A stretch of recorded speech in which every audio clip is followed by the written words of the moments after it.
থেকে হয়েছে, অন্যায়ের জন্য হয়েছে। আপনাদের মূলতে শেখ হাসিনার পতন হয় নাই, জনগণ রাস্তায় নেমেছিল বলে শেখ হাসিনার পতন হয়েছে।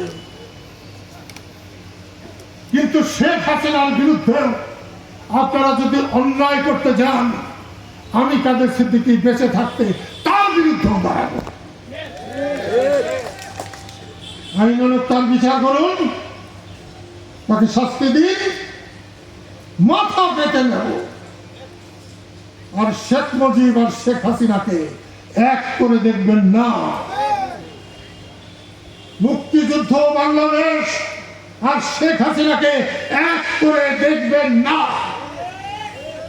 যতদিন বাংলাদেশ থাকবে ততদিন জয় বাংলা থাকবে, ততদিন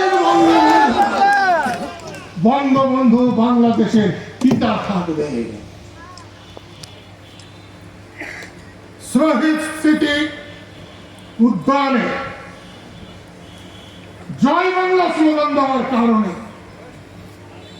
কাকে কাকে গ্রেফতার করেছিলেন এই মাত্রায় এইখানে দাঁড়িয়ে বলছি, আল্লাহ যদি আমাকে 2 বছর বাঁচিয়ে রাখে, যারা গ্রেফতার করেছে তাদেরকে গ্রেফতার করে 14 সিটের ভিতরে দিয়ে আমি আল্লাহকে সাক্ষী রাখতে যাচ্ছি। অধ্যাপক ইউনূস, আপনাকে আমি খুব সম্মান করতাম। বঙ্গবন্ধুর বাড়ি ভেঙেছে, আপনি দেখেছেন। আপনার গ্রামীণ ব্যাংকের বিরুদ্ধে যখন সমস্ত সরকার, দেশের অসংখ্য মানুষ রুখে দাঁড়িয়েছিল, আমি কাদের সিদ্দিকী না দাঁড়ালে আপনার অর্ধেক গ্রামীণ ব্যাংক মাটির নিচে চলে যেত। আপনাকে আমি অনেক বড় মানুষ ভেবেছি।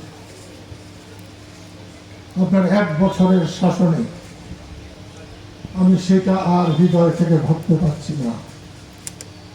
আপনাকে আবার আমি অনুরোধ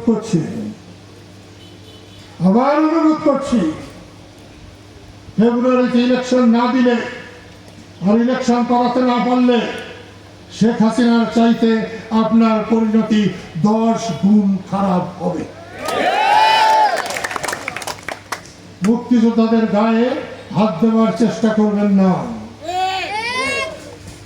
মুক্তিযোদ্ধাদের গলায় যারা জুতার মালা দিয়েছেন, আমি সেই মুক্তিযোদ্ধাদের প্রত্যেকের গলায় ফুলের মালা পরিয়ে দেব ইনশাআল্লাহ। আর যারা এই জুতার মালা দিয়েছেন, আমার মাথায় এখন আসছে না জুতার চাইতে নিম্ন মানে কিছু আছে কিনা, সেইটা আপনাদের গলায় পরিয়ে দেব ইনশাআল্লাহ। লক্ষ লক্ষ